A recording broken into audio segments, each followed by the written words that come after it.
كثيرا. أما بعد فقد قال الله تعالى في كلامه المجيد وفي فرقانه الحميد: أعوذ بالله من الشيطان الرجيم. بسم الله الرحمن الرحيم. إن الدين عند الله الإسلام، وما اختلف الذين أوتوا الكتاب إلا من بعد ما جاءهم العلم بغيا بينهم، ومن يكفر بآيات الله فإن الله سريع الحساب. وقال تعالى في شان حبيبه: إن الله وملائكته يصلون على النبي يا أيها الذين آمنوا صلوا عليه وسلموا تسليما.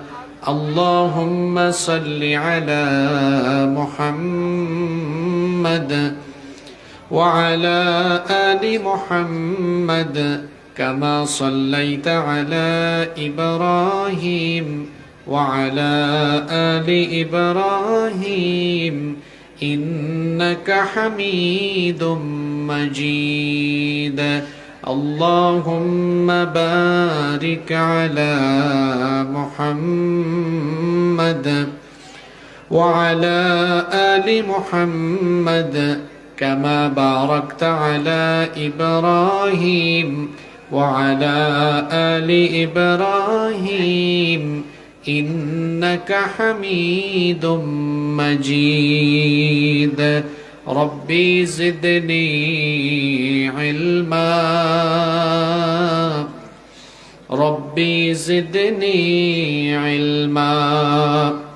رب اشرح لي صدري ويسر لي أمري واحلل عقدة من لساني يفقه قولي.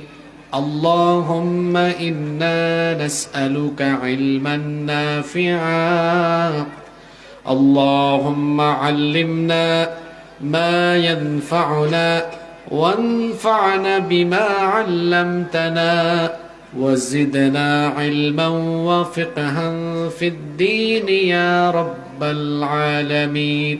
سبحانك لا علم لنا إلا ما علمتنا إنك أنت العليم الحكيم.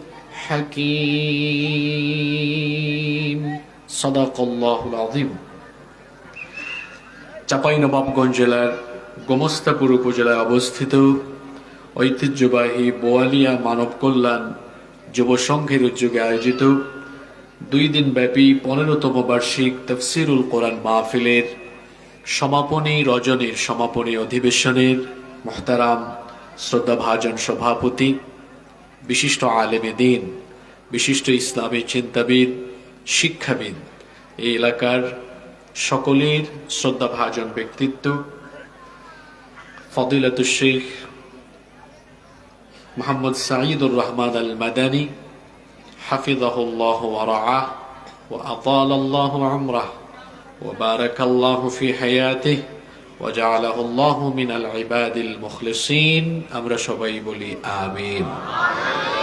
মাহফিলে আমার আগে কথা বলেছেন বিশিষ্ট আলেম দ্বীন ফদিলাতুশ শেখ মুহাম্মদ এনামুল হক হাইয়াহুল্লাহ ওয়া আতালাল্লাহু উমরাহ ওয়া বারাকাল্লাহু ফি হায়াতিহি ওয়া তাকাব্বালাল্লাহু জুহুদাহু লিখিদমাতিদ দ্বীন আমরা সবাই বলি আমিন।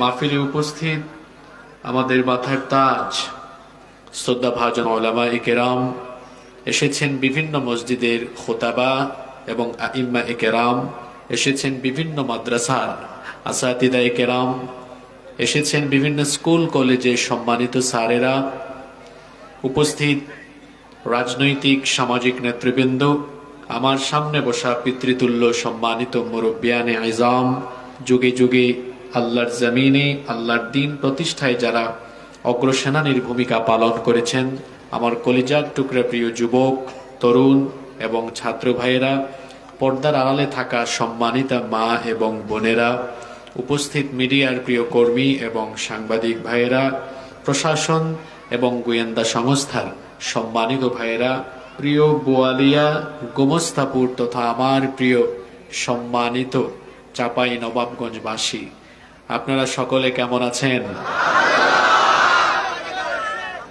আলহামদুলিল্লাহ, আমিও ভালো আছি গো।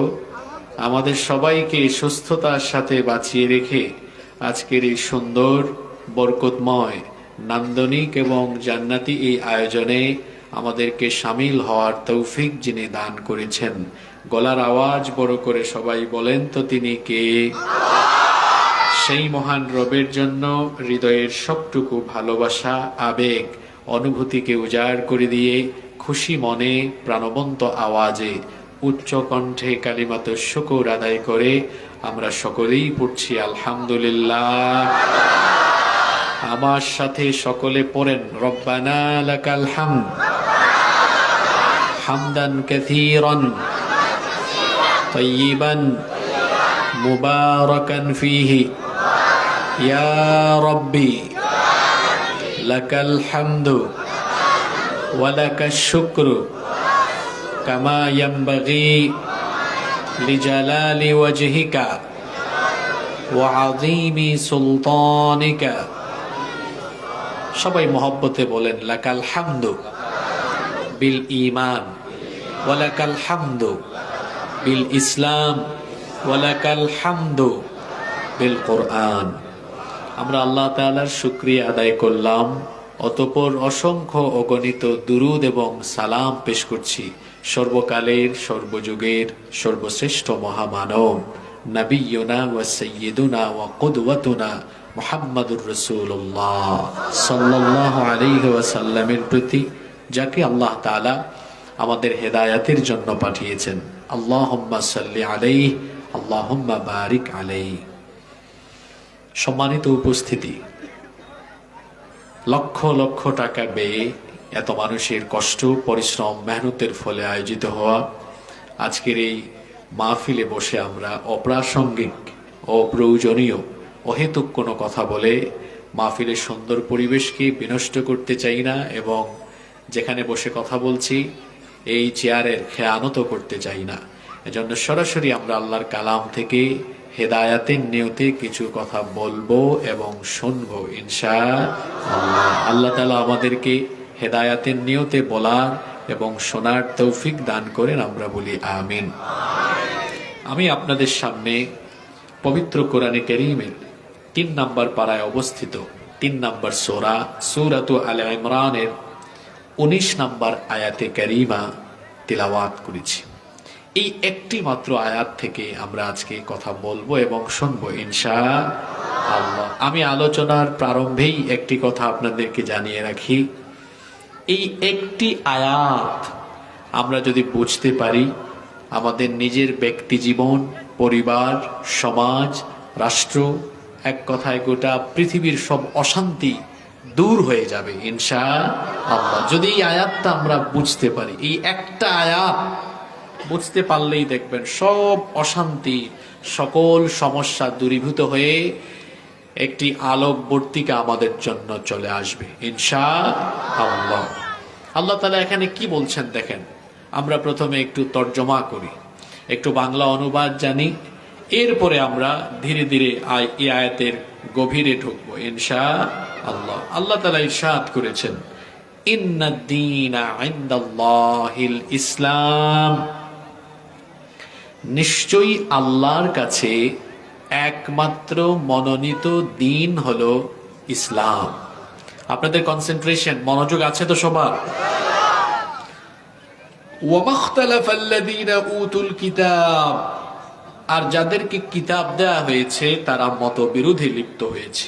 ইল্লা মিন বাদি মা জাআহুমুল ইলমু বাগিয়াম বাইনাহুম, তাদের কাছে সুস্পষ্ট জ্ঞান আসার পরেও পারস্পরিক বিদ্বেষ বশত, অর্থাৎ যাদেরকে কিতাব দেয়া হয়েছে তাদের কাছে সুস্পষ্ট জ্ঞান আসার পরেও পারস্পরিক বিদ্বেষ বশত তারা মতবিরোধে লিপ্ত হয়েছে। ওয়ামান ইয়াকফুর বিআয়াতিল্লাহ, আর যারা আল্লাহর আয়াতগুলোকে অস্বীকার করে কিংবা এগুলোর ব্যাপারে নাফরমানি করে, ফাইন্নাল্লাহা সারিউল হিসাব, তারা যেন জেনে রাখে নিশ্চয়ই আল্লাহ হিসাব গ্রহণে অত্যন্ত দ্রুত। এই হচ্ছে আজকের আয়াতে কারিমার সহজ সরল অনুবাদ।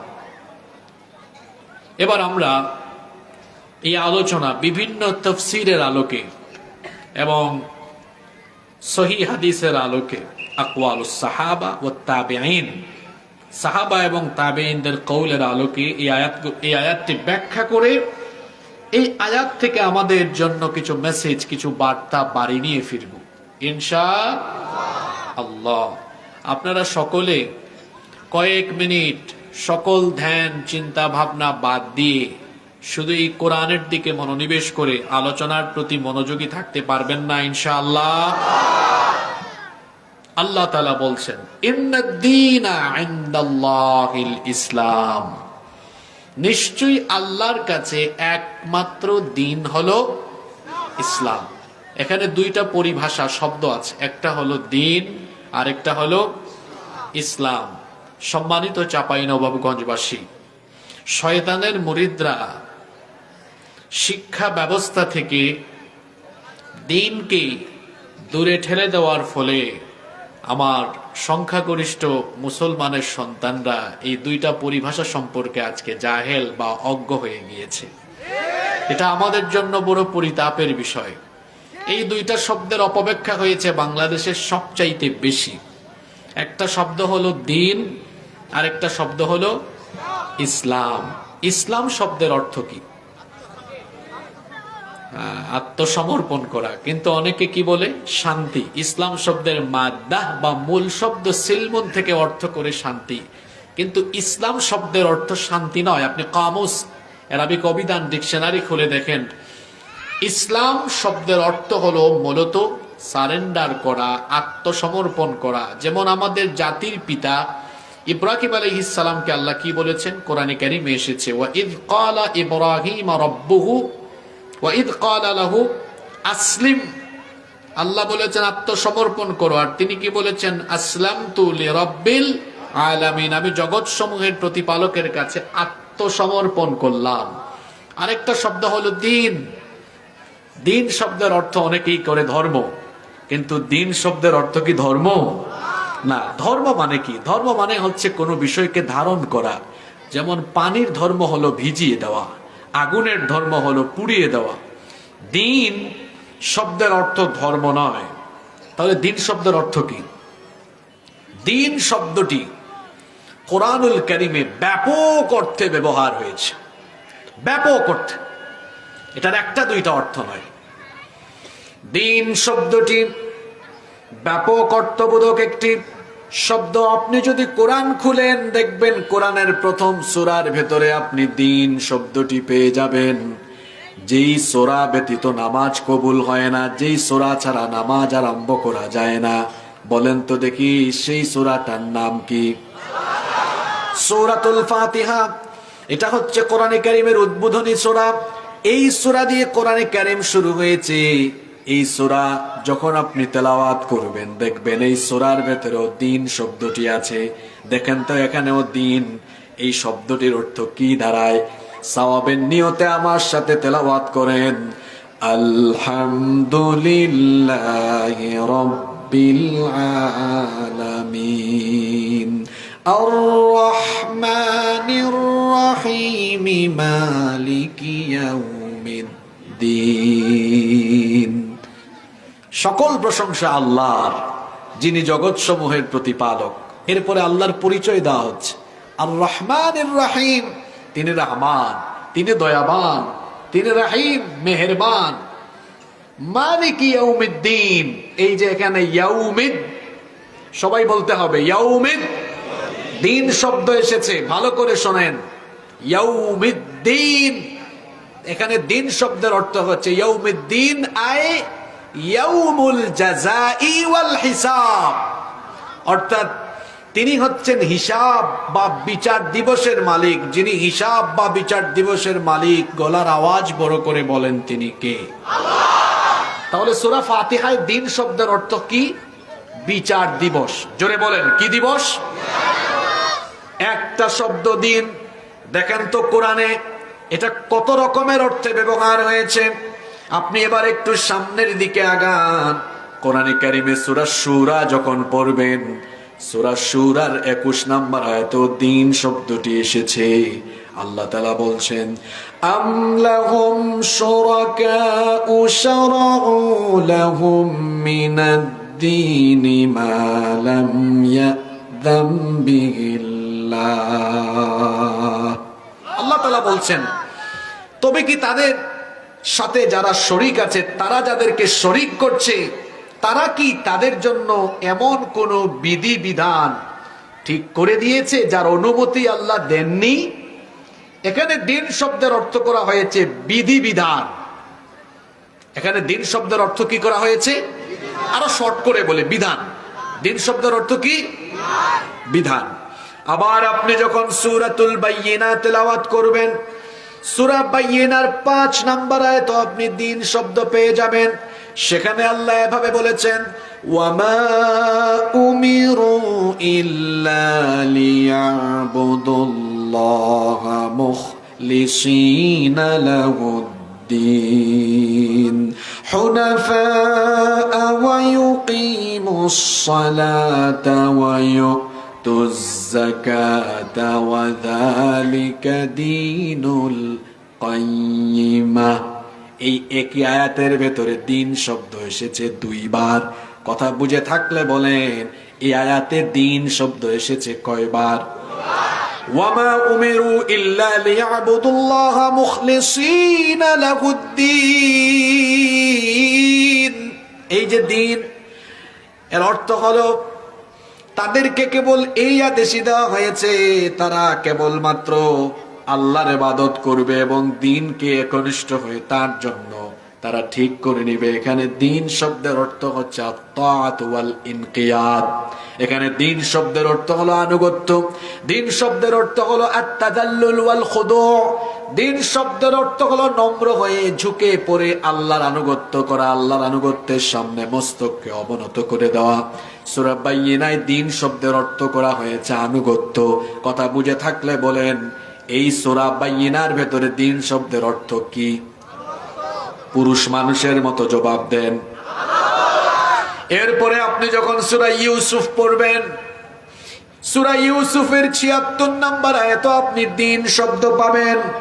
আল্লাহ তাআলা বলছেন, কাযালিকা কিদনা লিইউসুফা মা কানা লিতাখুযা আখাহু ফি দীনিল মালিকি ইল্লা আন ইয়াশা আল্লাহ নারফাউ দারাজাতিম মান নাশাউ ওয়া ফাওকা কুল্লি যী ইলমিন আলীম। কাযালিকা কিদনা লিইউসুফ, এভাবে আমি ইউসুফের ব্যাপারে কৌশল অবলম্বন করলাম। মা কানা লিয়াখুযা আখাহু ফি দীনিল মালিকি ইল্লা আন ইয়াশা আল্লাহ। আল্লাহ বলেছেন, আল্লাহর ইচ্ছা ব্যতীত ইউসুফ তার ভাইকে বাদশার আইনে রেখে দিতে পারত না। আমি ওই আয়াতের ব্যাখ্যায় যাচ্ছি না, এটা ভিন্ন ঘটনা, শুধু অর্থ করছি।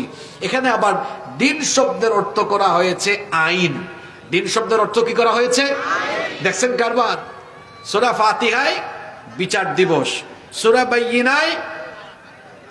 বাইয়িনায় আনুগত্য, সূরা ইউসুফে আইন, সূরা ইউসুফে। আবার দেখেন কোরআনে কারীমের 2 নম্বর সূরা সূরাতুল বাকারার 132 নম্বর আয়াতে দিন শব্দ পেয়ে যাবেন। আল্লাহ তাআলা বলছেন, ওয়াওয়াসসা বিহা ইব্রাহিম বানিহি ওয়া ইয়াকুব ইয়া বানিয়া ইন্নাল্লাহা আসতাফা লাকুমুদ الدين فلا تموتن إلا وأنتم مسلمون। আর ইব্রাহিম ওসিয়ত করেছেন তার সন্তানদেরকে, কিভাবে? ইয়াকুব তার সন্তানদেরকে ওসিয়ত করেছেন, তারা বলেছেন ইয়া বানিয়া, হে আমার সন্তানরা, ইন্নাল্লাহা আসতাফা লাকুমুদ্দিন, নিশ্চয়ই আল্লাহ তাআলা তোমাদের জন্য এই দ্বীনকে মনোনীত করেছেন। তাফসীর ইবনে কাসির সহ, তাফসীরে তাবারী সহ বিভিন্ন তাফসীরে এখানে দ্বীন শব্দের অর্থ করা হয়েছে আকীদাতুত তাওহীদ, আয় আল ইসলাম। সমস্ত নবী এবং রাসূলরা তাওহীদের দাওয়াত দিয়েছেন। ইব্রাহিম আলাইহিস সালাম জাতির পিতা, তার বংশধরেরা, তিনি তো আবুল আম্বিয়া, নবীগণের পিতা, কারণ তার বংশে দুনিয়াতে নবী রাসূল এসেছেন সবচাইতে কম না বেশি? ইব্রাহিম আলাইহিস সালামের পরে দুনিয়াতে যত নবী রাসূল এসেছেন সব নবী রাসূল তার বংশে এসেছেন বলে তাকে বলা হয় আবুল আম্বিয়া। তিনি হলেন নবীগণের পিতা। তিনি এবং তার পরবর্তী সকলেই তাদের সন্তানদেরকে, উম্মতকে ওসিয়ত করেছেন, আল্লাহ তোমাদের জন্য এই দ্বীনকে মনোনীত করেছেন একত্ববাদী দ্বীন। এই দ্বীনের নাম কি? মহিলার মতো না পুরুষ মানুষের মতো জবাব দেন, এই দ্বীনের নাম কি? শুনেন শুনেন, আজকের ওয়াজ, আজকের আলোচনা, আজকের তাফসীর এত গুরুত্বপূর্ণ। এটা দুনিয়াবি বিষয়, আখিরাতেরও বিষয়। কবরে যাওয়ার পরেও এই সম্পর্কে প্রশ্ন আছে না নাই? যখন আপনার লাশকে কবরে রাখা হবে, প্রথম প্রশ্ন করা হবে মার রাব্বুকা, তোমার রব কে? 2 নাম্বার যে প্রশ্ন করা হবে, বলেন তো দেখি সেই প্রশ্নটা কি? মা দীনুকা, তোমার দিন কি? তার মানে বোঝা গেল আজকের যে আয়াত আমরা ধরেছি এটা এমন এক আয়াত, দিন যদি না বুঝেন কবরের মধ্যে আটকে যাওয়ার সম্ভাবনা আছে না নাই? আল্লাহর কসম করে বলছি, দুনিয়াতে যারা দিন বুঝে দিনের উপরে থাকবে না, কবরে গিয়ে তারা দিন এর প্রশ্নের উত্তর দিতে পারবে না। আর যারা দুনিয়াতে দিন মেনে চলবে, কবরে যাওয়ার পরে তারা দিনের ব্যাপারে প্রশ্নের উত্তর দিয়ে দিতে পারবে। আল্লাহু আকবার।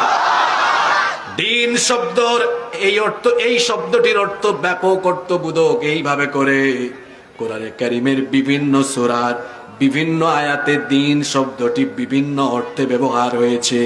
কিন্তু আজকে আমরা সূরা আলে ইমরানের যে 19 নম্বর আয়াত তেলাওয়াত করলাম, এই আয়াতেও তো দিন শব্দ আছে। এই আয়াতে আল্লাহ বলেছেন ইন্নাদ দীনা ইনদাল্লাহিল ইসলাম, নিশ্চয়ই আল্লাহর কাছে একমাত্র দিন হলো, জোরে বলেন দিনের নাম কি? পুরুষ মানুষের মতো জবাব দেন মিয়া, দিনের নাম কি? ইসলাম। এখানে দিন শব্দের অর্থ, মুফাসসিরিনে কেরাম এই আয়াতের তাফসীর করতে গিয়ে দিন শব্দের অর্থ দিয়েছেন আন-নিযামুল কাউনি আল কামিল। আন-নিযামুল কাউনি আল কামিল অর্থাৎ এটি হচ্ছে পরিপূর্ণ, পূর্ণাঙ্গ একটি জীবন ব্যবস্থা, যেটাকে আমরা বলি কমপ্লিট কোড অফ লাইফ। পরিপূর্ণ, পূর্ণাঙ্গ, ফুলফিল, পরিপূর্ণ জীবন ব্যবস্থার নাম কি? এদিক থেকে আওয়াজ হয় না কেন? পরিপূর্ণ জীবন ব্যবস্থার নাম কি? ইসলাম। ইসলাম শুধু ধর্ম নয়, এটা হলো জীবন ব্যবস্থা। এখন আপনি আমাকে বলেন জীবন ব্যবস্থা বলতে আপনি কি বুঝেন? আগে বলেন জীবন মানে কি? জীবন কি? জীবন হলো যেদিন জন্ম নিয়েছি সেই সময় থেকে মৃত্যু পর্যন্ত এই গোটা সময়ের সমষ্টির নাম হলো জীবন। সময়ের সমষ্টির নাম কি? মনে করেন একজন লোক জন্মগ্রহণ করেছে 1980 সালে, মৃত্যুবরণ করেছে 2025 সালে। তাহলে 1980 থেকে 25 পর্যন্ত এই সময়ের সমষ্টির নাম হলো কি? এটা তার জীবন। তাহলে জীবন মানে বুঝলাম আমার গোটা হায়াতের সময়ের সমষ্টি হলো জীবন। আর ব্যবস্থা মানে আপনারা বুঝেন, যেমন আজকের এই মাহফিল কি অটোমেটিক হয়ে গেছে নাকি? না না না না না না, কমপক্ষে 1-2 মাস আয়োজক কমিটি এটাকে সফল করার জন্য ব্যবস্থাপনা করেছে। তার মানে এখানে আসার আগে চেয়ার আনা হয়েছে, প্যান্ডেল সাজানো হয়েছে, লাইট দেওয়া হয়েছে, মাইক দেওয়া হয়েছে, এগুলো ব্যবস্থা করে তারপরে আয়োজনটা সম্পন্ন হয়েছে। জীবন ব্যবস্থা মানে কি? আপনার জীবনকে পরিচালনার জন্য এই জীবনের যে সকল সেক্টর আছে, সকল সেক্টর ক্ষেত্রগুলোকে পরিচালনা করার রীতি নীতি, বিধি বিধান, আইন কানুন, অর্থাৎ গোটা জীবনকে আপনার ব্যবস্থাপনা করার, পরিচালনা করার সকল পূর্ণাঙ্গ নীতিমালা বিধান যে দিনের ভেতরে আছে, সেই দিনের নাম কি? পুরুষ মানুষের মতো বলেন, সেই দিনের নাম কি? তাহলে জীবন ব্যবস্থা মানে হলো আমার জীবনের জন্য যা কিছু দরকার, আমার জীবনের সকল কিছুর দিক নির্দেশনা, বিধি বিধান যে দিনের ভেতরে আছে। গলার আওয়াজ বড় করে বলেন, সেই দিনের নাম কি? আপনার ব্যবসা কিভাবে পরিচালনা হবে, এই নীতিমালা ইসলামে নাই। এত আস্তে বললেন কেন? যুবক ভাইয়েরা কিভাবে যৌবনকাল অতিক্রম করতে হবে, এই দিক নির্দেশনা ইসলামের ভেতরে নাই তো। নারীরা কিভাবে জীবন যাপন করবে, এই নীতিমালা ইসলামে নাই তো। পরিবার কিভাবে চলবে, এই নীতিমালা ইসলামে নাই তো। আদালত কিভাবে চলবে, এই নীতিমালা ইসলামে নাই তো। শিক্ষাঙ্গন কিভাবে চলবে, এই নীতিমালা ইসলামে নাই তো। রাষ্ট্র পরিচালনা কিভাবে হবে, এই নীতিমালা ইসলামে নাই তো। অর্থনৈতিক ব্যবস্থাপনা কিভাবে হবে, এই নীতিমালা ইসলামে নাই তো। আপনারা সবাই বলেছেন আছে। তার মানে হলো আমাদের জীবনের সামগ্রিক দিক এবং বিভাগকে পরিচালনা করার পরিপূর্ণ পূর্ণাঙ্গ বিধিবিধান ব্যবস্থাপনা যে দিনের ভেতরে আছে। গলার আওয়াজ বড় করে আকাশ বাতাস ভারী করে বলেন, সেই দিনের নাম কি? এই দিনের 7টা বৈশিষ্ট্য আজকে কোরআন থেকে তুলে ধরবো। কয়টা? আল্লাহু আকবার। মা বোনদের পরিমাণ নাকি পুরুষ মানুষের থেকে বেশি, বসতেই পারতেছে না, জায়গা নাই। আমি মা বোনদেরকে বলবো একটু এগিয়ে এগিয়ে চাপাচাপি করে বসেন, সবাইকে জায়গা দেন। আসলে মহিলারা আজকে বেশি এসেছেন। নারীরা সবসময় পুরুষদের থেকে এগিয়ে ছিল। সর্বপ্রথম ইসলাম গ্রহণ করেছেন তিনি কি পুরুষ না নারী? আবার যখন ইসলামের জন্য প্রথম জীবন দিয়ে শহীদ হয়েছেন তিনি কি পুরুষ না নারী?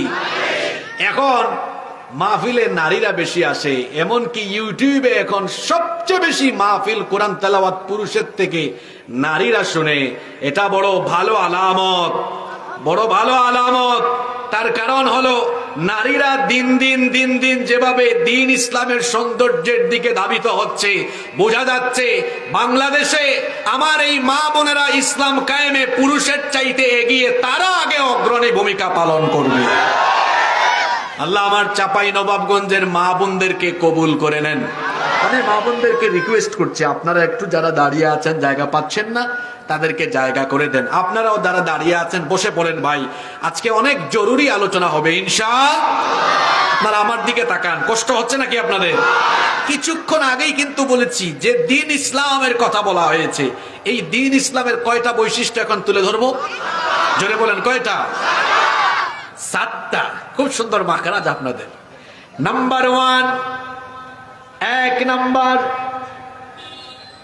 দিন ইসলামের প্রথম বৈশিষ্ট্য হলো, প্রথম খাসাইস হলো, এটা হচ্ছে দ্বীনুন রব্বানিয়া। এটা হচ্ছে রবের দেওয়া দিন। কথা বুঝে থাকলে বলেন তো, দিন ইসলাম কার দেওয়া? এটা হচ্ছে আল্লাহর দেওয়া দিন, এটা হচ্ছে রবের দেওয়া দিন। ইসলামের ভেতরে যত বিধি বিধান আইন কানুন আছে, এই বিধি বিধান আইন কানুন কোন ফেরেশতা তৈরি করে নাই। এমনকি ইসলামের ভেতরে যত বিধিবিধান আছে, কোন পয়গাম্বর সেটা নিজের থেকে রচনা করেন নাই। এই যে দিন ইসলামের প্রধান উৎস হলো কোরআন। আপনারা বলেন তো, কোরআনের একটা কথাও কি, একটা শব্দও কি কোনো মানুষের তৈরি করা নাকি? কোরআনের ভেতরে যা আছে এগুলো কি নবীর তৈরি করা নাকি? তাহলে আমাদের দ্বীন ইসলামের প্রধান যে উৎস এই কোরআন, এটি যার তরফ থেকে এসেছে, গলার আওয়াজ বড় করে বলেন তিনি কে? রব্বুল আলামিন বলছেন, ওয়া মা ইয়ানতিকু আনিল হাওয়া ইন হুয়া ইল্লা ওয়াহয়ুন ইউহা। আমার নবী তার মনোবৃত্তির অনুসরণ করে কোনো কথা বলেন না, আমার কাছ থেকে যা ওহী হিসাবে আসে তাই তিনি বলে থাকেন। এই কোরআনে যা আছে সকল কিছু যার তরফ থেকে নাজিল হয়েছে তিনি কে? দ্বীন ইসলামের প্রথম বৈশিষ্ট্য আমরা জানলাম, এটা হচ্ছে দ্বীনুন রব্বানিয়া, এটা রবের দেওয়া দ্বীন। দ্বীন ইসলামের 2 নাম্বার বৈশিষ্ট্য হলো দ্বীন ইসলাম এটি শুধু আমাদের নবীকে দেওয়া দ্বীন নয়, বরং পৃথিবীর প্রথম নবী বাবা আদম আলাইহিস সালাম থেকে নিয়ে আখেরি নবী মুহাম্মাদুর রাসূলুল্লাহ, আমরা বলি সাল্লাল্লাহু আলাইহি ওয়াসাল্লাম পর্যন্ত দুনিয়াতে যত নবী এবং রাসূল এসেছেন, সকল নবী এবং রাসূলদের দ্বীন হলো ইসলাম। কথা বুঝে থাকলে বলেন তো, সকল নবী এবং রাসূলের দ্বীনের নাম কি?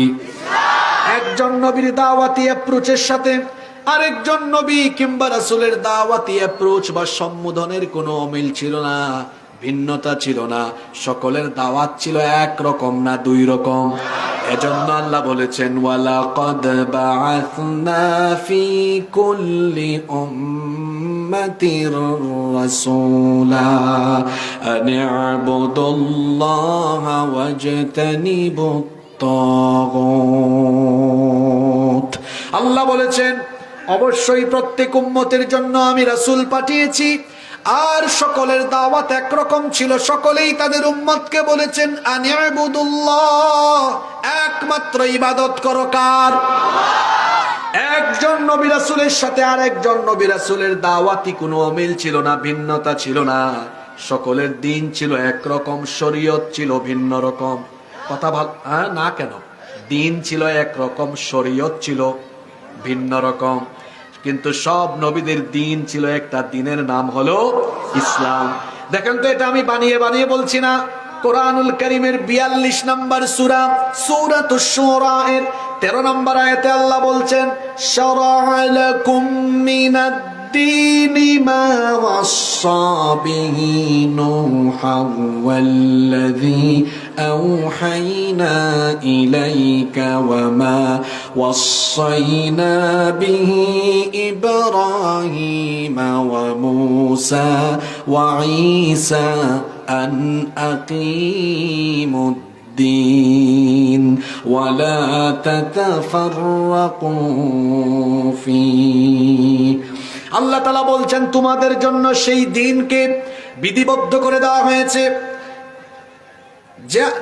যেই দিন এর আগের নবী রাসূলদেরকেও দেওয়া হয়েছে। ও নবী, আপনার কাছে যে ওহী নাজিল করা হচ্ছে এই রকম ওহী এর আগে নূহ আলাইহিস সালামকেও দেওয়া হয়েছিল, ইব্রাহিম, মূসা, ঈসা আলাইহিমুস সালাম সকলকে একই আদেশ দেওয়া হয়েছিল, আন আকিমুদ্দিন, আমার জমিনে আমার দ্বীন প্রতিষ্ঠা করো। সকল নবী এবং রাসূলদেরকে আল্লাহ একই আদেশ দিয়েছেন, এই জমিনে যার দ্বীন প্রতিষ্ঠা করতে হবে, জুড়ে বলেন তিনি কে? দ্বীন ইসলামের 2 নম্বর বৈশিষ্ট্য আমরা জানলাম, এটা সব নবী এবং রাসূলের দ্বীন। কথা বুঝে থাকলে বলেন, সকল নবী রাসূলের দ্বীনের নাম কি? 1 নম্বর বৈশিষ্ট্য মনে রাখবেন, দ্বীন ইসলামের প্রথম বৈশিষ্ট্য হলো এটা দ্বীনুন রব্বানিয়া, এটা রবের দেওয়া দ্বীন। 2 নম্বর হচ্ছে এটা সকল নবী রাসূলের দ্বীন। দ্বীন ইসলামের 3 নম্বর বৈশিষ্ট্য হলো এটা হলো চূড়ান্ত বিজয়ী দ্বীন। দ্বীন ইসলামকে কেউ কিয়ামত পর্যন্ত পরাজিত করতে পারবে। দ্বীন ইসলামের বিপরীত কোন আদর্শ কেউ যদি প্রতিষ্ঠা করতে গিয়ে দ্বীন ইসলামকে ধ্বংস করে দেওয়ার, কিংবা দ্বীন ইসলাম যারা অনুসরণ করে দ্বীনের পথের প্রতীকদেরকে কেউ যদি জুলুম চালায়, নির্যাতন চালায়, দ্বীন এবং দ্বীনের পথের প্রতীকদেরকে ধ্বংস করার চেষ্টা যারা করবে, দেখা যাবে উল্টা দ্বীনের পথের প্রতীকরা টিকে থাকবে, দ্বীন বিরোধীরা ধ্বংস হয়ে যাবে। রব্বুল আলামিন কোরআনুল কারীমের 61 নম্বর সূরা, সূরাতুস সাফাত 9 নম্বর আয়াতে জন্য বলেছেন হুয়াল্লাযী আরসালা রাসূলাহু বিল হুদা ওয়া দীনিল হক লিইয়ুযহিরাহু আলাদ দীনি কুল্লিহি ওয়ালাউ কারিহাল মুশরিকুন। তিনি হচ্ছেন সেই সত্তা যিনি তার রাসূলকে হেদায়াত আর দ্বীনে হক সহকারে পাঠিয়েছেন। কেন? লিইয়ুযহিরাহু আলাদ দীনি কুল্লিহি, যাতে সকল পথ মতের উপরে ইসলামকে বিজয়ী আদর্শ হিসাবে তিনি প্রতিষ্ঠা করতে পারেন। এজন্য রাসূলকে এই দায়িত্ব যিনি পাঠিয়েছেন, গলার আওয়াজ বড় করে বলেন তো তিনি কে? এই দায়িত্ব পালন করতে গিয়ে নবীজি বিরোধিতার সম্মুখীন হয়েছেন। 40 বছর পর্যন্ত মক্কায় নবীজির শিশুকাল, কৈশোরকাল, যৌবনকাল পেরিয়েছে, কেউ নবীজির বিরোধিতা করে নাই। কিন্তু এই দায়িত্ব পালন করা যখন শুরু করেছেন, দ্বীনের প্রচার প্রতিষ্ঠা শুরু করলেন, তখন থেকে বিরোধিতা, গালিগালাজ, জুলুম, নির্যাতন, তার সাথী যারা ছিলেন তাদের উপরেও নির্যাতন ওরা চেয়েছিল। কাফিরেরা, মুশরিকেরা চেয়েছিল দ্বীন ইসলামকে মক্কা থেকে, পরবর্তীতে চেষ্টা করেছে মদিনা থেকে নিশ্চিহ্ন করে দিবে। কিন্তু দেখা গেল তাদের পরিকল্পনার বিপরীত ঘটে গেল। দ্বীন ইসলাম মদিনায় প্রতিষ্ঠা হলো, অতঃপর মক্কা বিজয়ের মাধ্যমে মক্কায়ও প্রতিষ্ঠা হলো। দেখা গেল যারা দ্বীন ইসলামকে মুছে দিতে চেয়েছে, সেই পৌত্তলিকদের মক্কা মদিনায় তাদের কবর রচিত হয়েছে, তাদের মতবাদ মাটির সাথে মিশে গিয়েছে। কিয়ামত পর্যন্ত এইভাবে করে যারা দ্বীন ইসলামের আদর্শকে ধ্বংস করতে চাইবে, দ্বীন ইসলামের আদর্শকে মুছে দিতে চাইবে, যুগে যুগে তারা জমিন থেকে নিশ্চিহ্ন হয়ে যাবে। দ্বীন ইসলামের পতাকা পথ পথ করে উঠতে থাকবে। এই চেষ্টা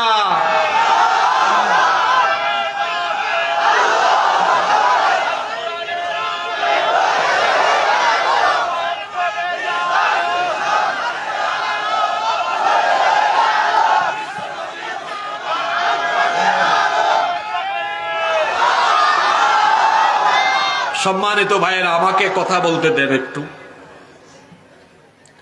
আল্লাহর নবী মক্কায় 13 বছর দাওয়াতি কাজ করেছেন। কাফিররা নবীজিকে মক্কায় থাকতে দেয় নাই, নিপীড়ন করে, নির্যাতন করেছে। আল্লাহর হুকুমে হিজরত করে মদিনায় গিয়েছেন। এবার আপনারা আমাকে উত্তর দেন, নবীজি মদিনায় গিয়ে মদিনার রাষ্ট্র প্রতিষ্ঠা করেছেন, এই রাষ্ট্রের ভিত্তি প্রস্তর স্থাপন করেছেন কি নির্মাণের মাধ্যমে? হয় নাই। নবীজি মদিনায় গিয়ে সবার আগে কি বানিয়েছেন? আরে কি বানিয়েছেন? মসজিদ বানিয়েছেন। জুড়ে বলেন, কি বানিয়েছেন? তার মানে বোঝা গেল ইসলামী ইমারতের মূল ভিত্তি হলো মসজিদ। এই মসজিদটা নবীজির মসজিদ, মসজিদে নববী। নবীজির সেই মসজিদে শুধু কি 5 ওয়াক্ত নামাজ হইতো? আপনারা জানেন না নাকি? নবীজির মসজিদে কি শুধু 5 ওয়াক্ত নামাজ হইতো? শুধু নামাজ নয়, এখানে আহলুস সুফফা থাকতেন। এই মসজিদে কোরআনের দর্স হতো, এখানে বিচার হতো। মদিনার রাষ্ট্রের বেশিরভাগ কার্যাবলী এই মসজিদ থেকে পরিচালিত হতো। আর আমাদের দেশের মসজিদ আমরা কি করেছি? আযানের টাইমে খুলে নামাজ শেষ, বন্ধ। এটা হলো আমাদের মসজিদের নমুনা। আর রাসূলুল্লাহ সাল্লাল্লাহু আলাইহি ওয়াসাল্লামের মসজিদে 5 ওয়াক্ত নামাজও হতো, বিচার হতো, বিবাহ শাদী হতো, আকদ হতো, সেখানে বিচার ফয়সালা হতো, কোরআনের দর্স হতো। রাসূলের মসজিদে এই রকম কার্যাবলী চলতো। আজকে যখন আমাদের মসজিদগুলোতে নামাজের পাশাপাশি দিন চর্চা হয়, দর্সুল কোরআন হয়, দর্সুল হাদিস হয়, এক গোষ্ঠী লোক বের হয়েছে, তারা তখন বলে মসজিদে দার্সের নামে রাজনীতি করা যাবে না। আমরা বলতে চাই মসজিদ আল্লাহর ঘর, সেখানে আল্লাহর জিকির হবে, কোরআনের দর্স হবে, সেখানে দর্সুল হাদিস হবে।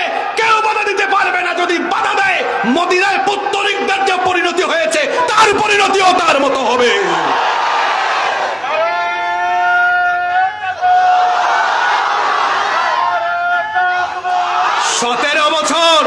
সতেরো বছর দ্বীন ইসলামের বিরোধিতা করতে গিয়ে যারা দ্বীনের বিরোধিতা করেছে তাদের পরিণতি কি হয়েছে তার থেকে শিক্ষা গ্রহণ করুন। এই দেশ মুসলমানের দেশ।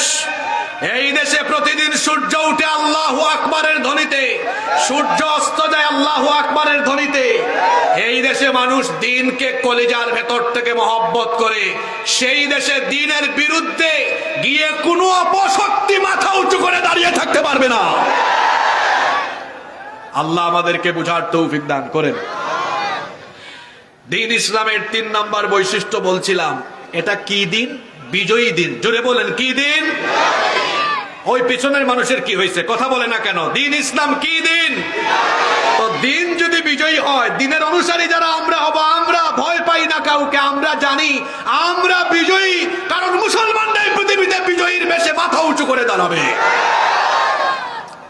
নাম্বার 4, দ্বীন ইসলামের 4 নম্বর বৈশিষ্ট্য হচ্ছে, এটা হচ্ছে আদ-দীনুন নিহাই, এটা হচ্ছে চূড়ান্ত দিন, ফাইনাল।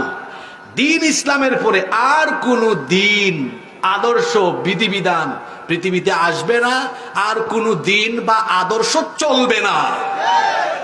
এটা কি আমার কথা? জোরে বলেন, আমার কথা।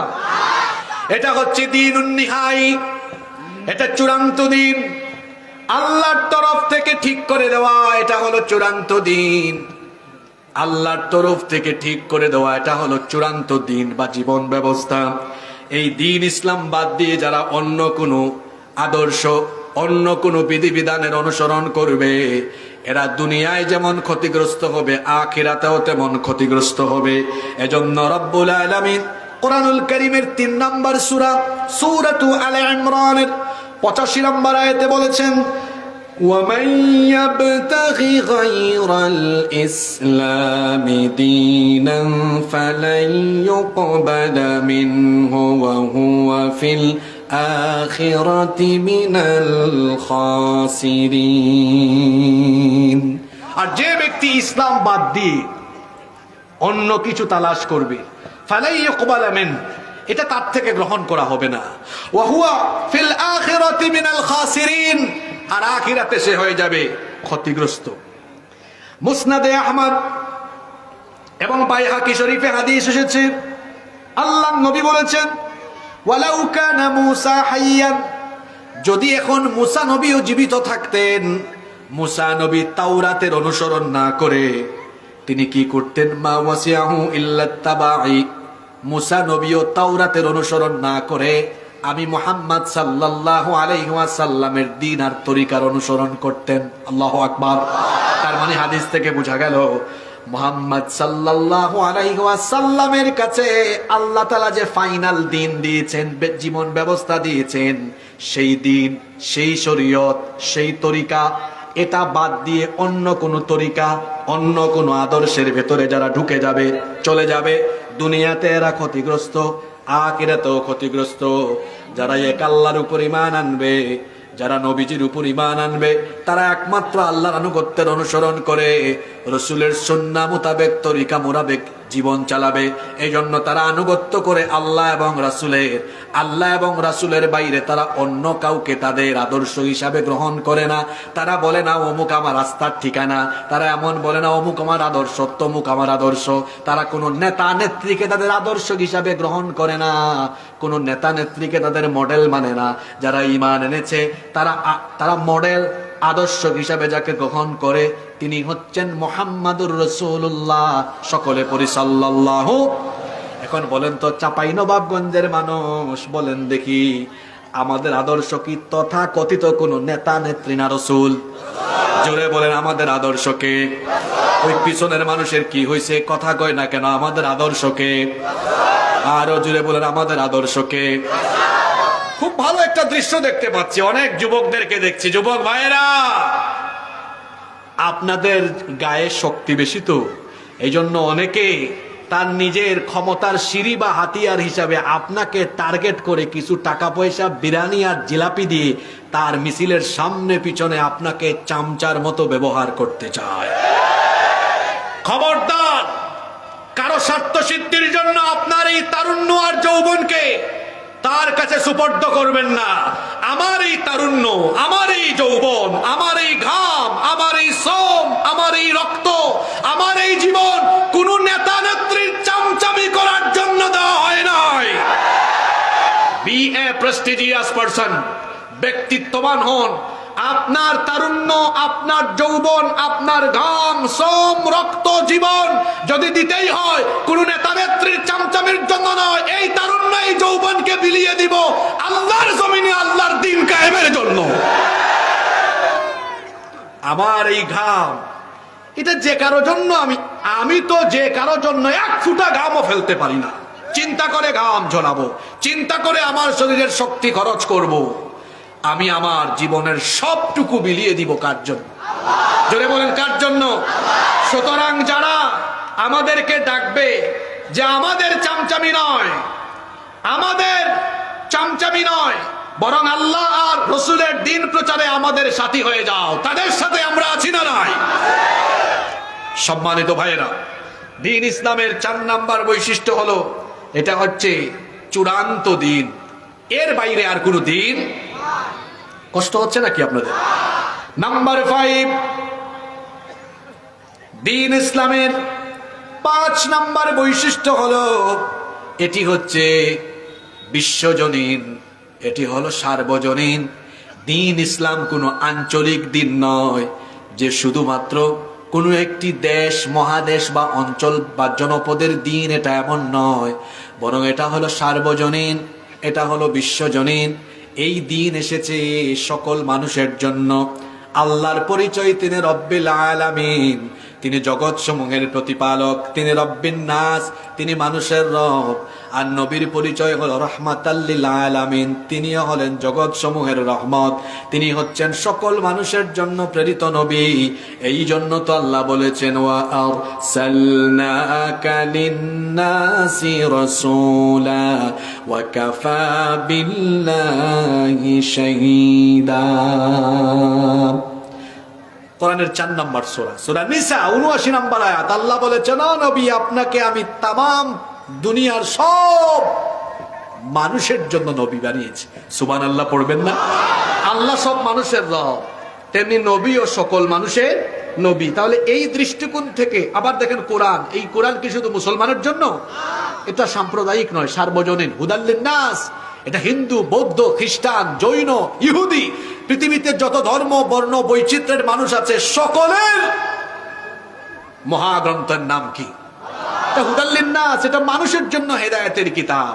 তাহলে এই দৃষ্টিকোণ থেকে আল্লাহ মানুষের রব, তিনি সব মানুষের রব, রসুল সব মানুষের রসুল, তিনি সব মানুষের নবী, কোরআন সব মানুষের। এই দৃষ্টিকোণ থেকে আমরা বলছি যে দ্বীন ইসলাম এটা কি শুধু সাম্প্রদায়িক কোন সম্প্রদায়ের, না সার্বজনীন?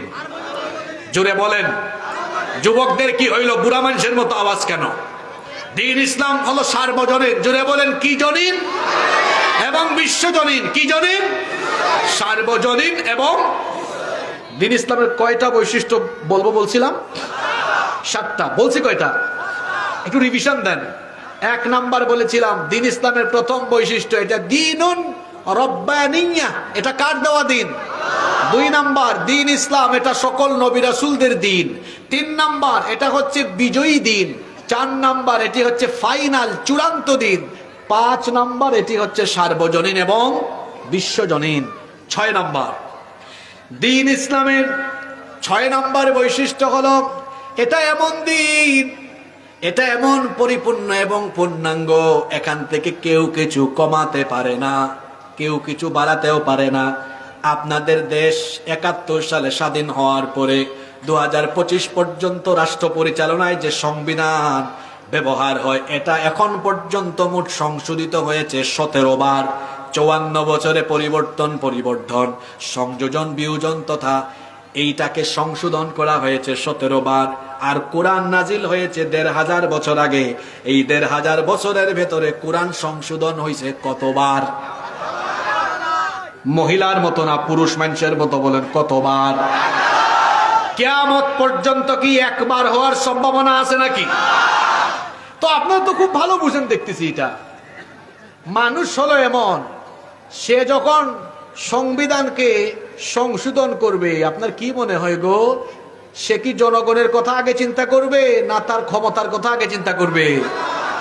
কেমনে সে ক্ষমতায় বেশি সময় থাকতে পারে, তার দলের মানুষ সুবিধা পায়, এটা বিবেচনা করে তারপরে সংবিধানকে সংশোধন করবে।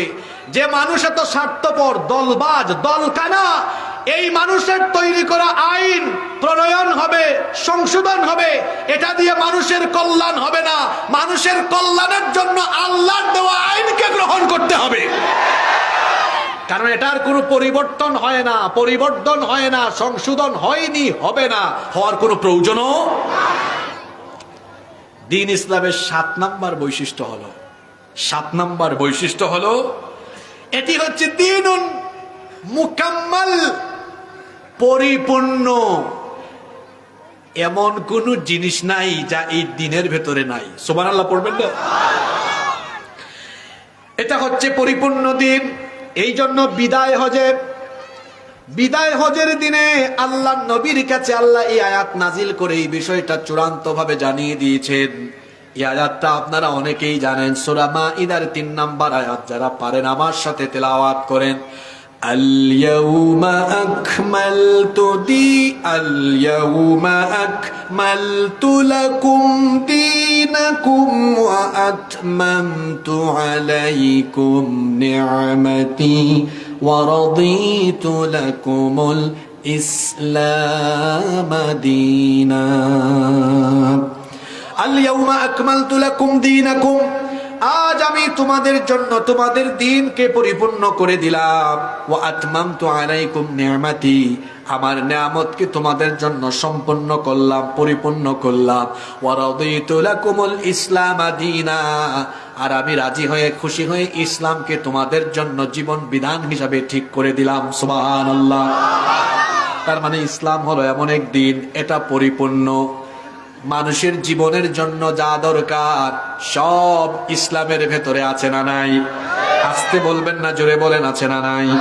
এজন্য আল্লাহ তাআলা বলেছেন, ওয়ানাজ্জালনা আলাইকাল কিতাবা তিবয়ানাল লিকুল্লি শাইইন ওয়া হুদান ওয়া রাহমাতান ওয়া বুশরা লিল মুসলিমিন।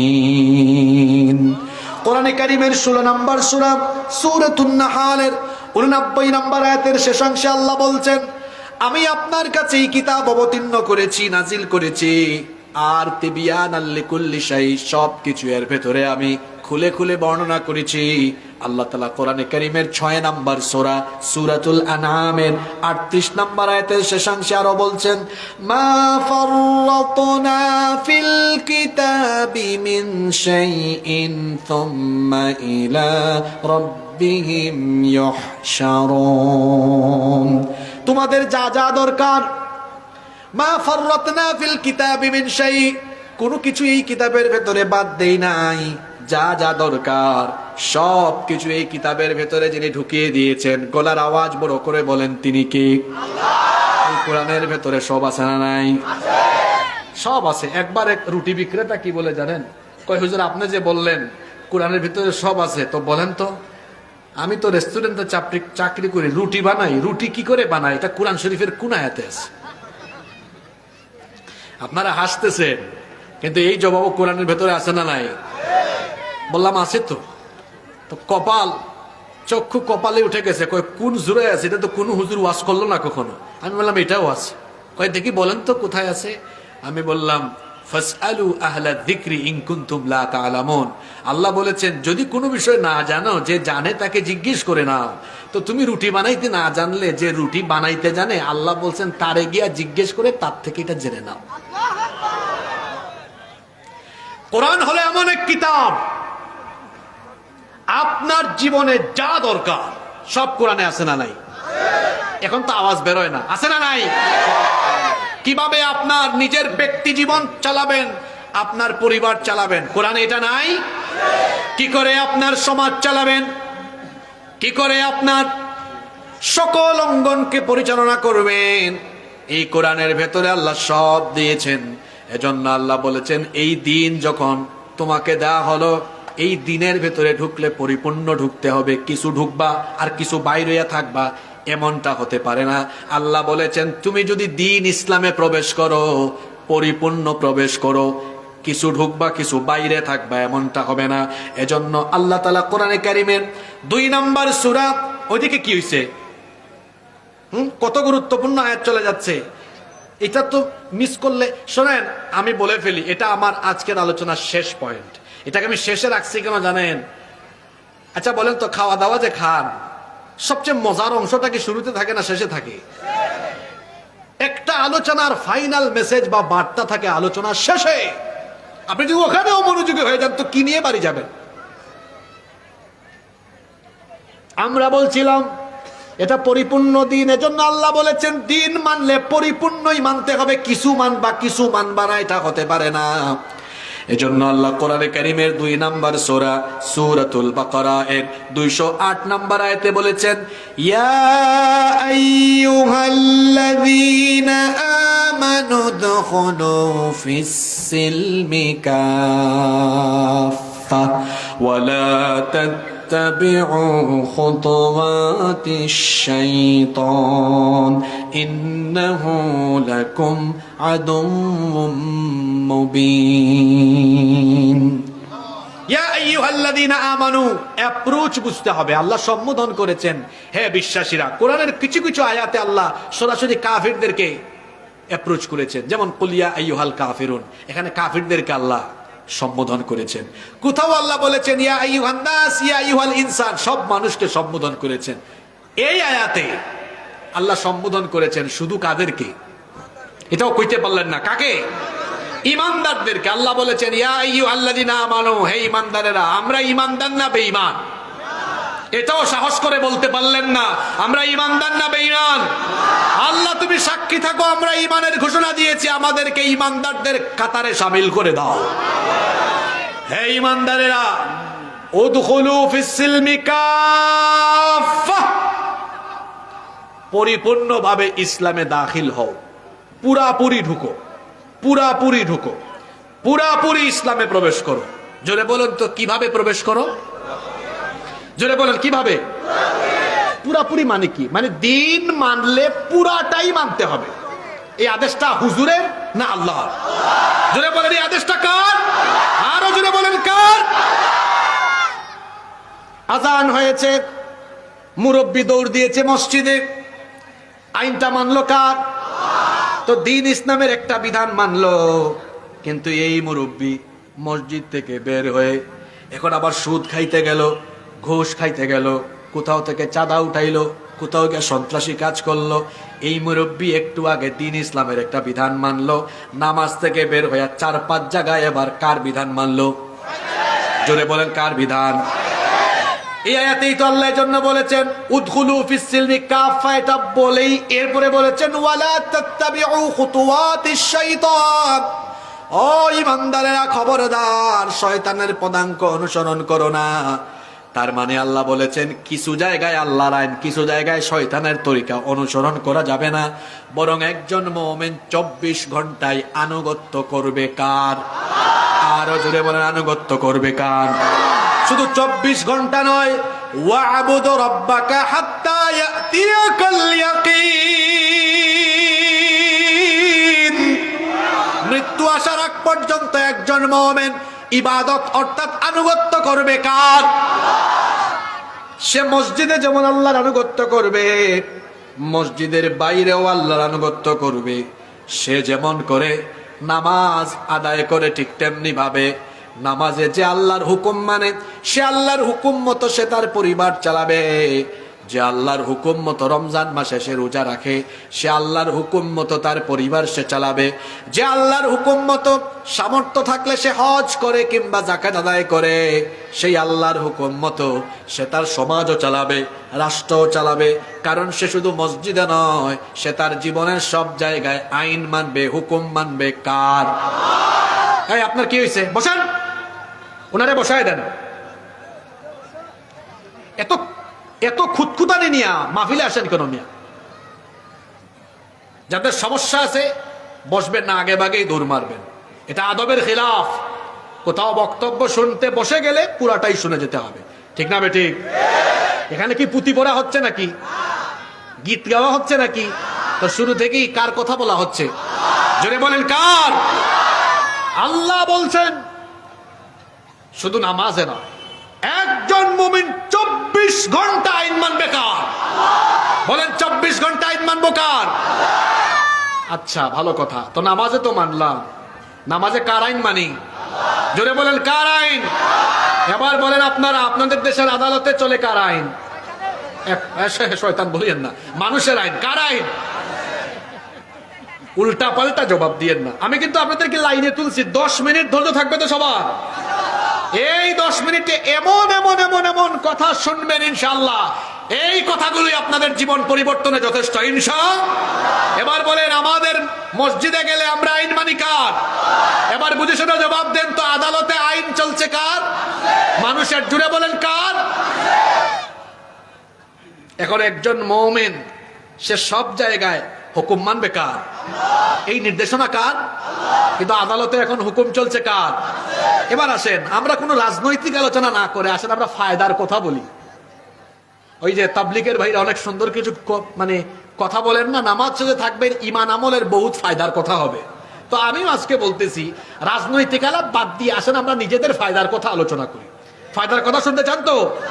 যে বক্তা দলীয় দৃষ্টিভঙ্গি মাথায় রেখে কথা বলে, এই বক্তার বক্তব্যে মানুষ হেদায়াত হয় না।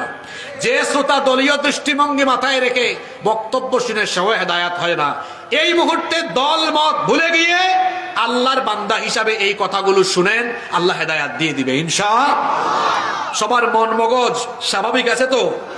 ওকে, আপনারা একটু আগে বলেছেন আদালতে চলে কার আইন? আল্লাহর আইন থাকলে লাভ হইতো না লস হইতো? বলছি না, আসেন আমরা একটু থামেন না, আসেন আমরা একটু ইমান আমলের ফায়দার ওয়াজ শুনি, একটু ভালো ওয়াজ শুনি, ফায়দার কথা শুনি। এবার বলেন, গত 54 বছরে আমার দেশে নারী ধর্ষণ কমেছে না বেড়েছে?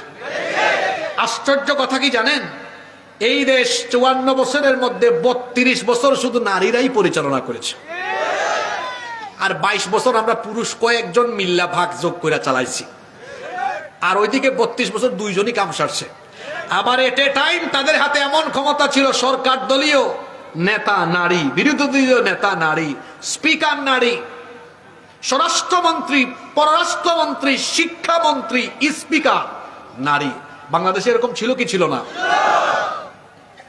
এত ক্ষমতা পাওয়ার পরেও কলেজে বিশ্ববিদ্যালয়ে নারী শ্লীলতাহারি বন্ধ হলো না, নারী নির্যাতন বন্ধ হলো না, ধর্ষণ বন্ধ হলো না। 32 বছর ক্ষমতায় থেকেও 54 বছর ধরে মানুষের আইন দিয়ে আদালত পরিচালনা করে এখনো ধর্ষকদেরকে সাইজ করা গেল না।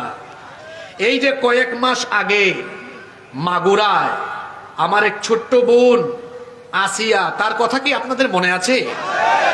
এক পরিবারের 3 নরপিশাচ আমার এই বোনটির উপরে পাশবিকতা চালিয়েছিল।